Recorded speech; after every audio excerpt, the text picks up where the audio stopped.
রে ভদু, তোর কি কোনো কাণ্ডজ্ঞান নেই নাকি রে? কেন, কি হয়েছে? বাইরে থেকে এলি, ভালো করে হাত মুখ না ধুয়ে চলে এলি।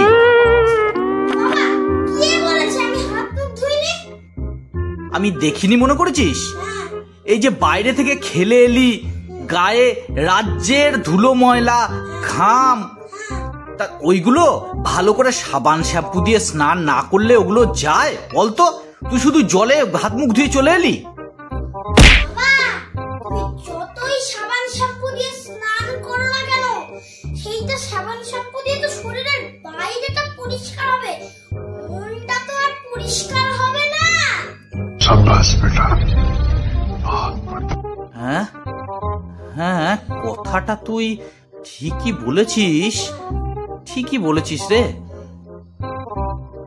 বাবা, মনটা পরিষ্কার করতে লাগে ফুসতে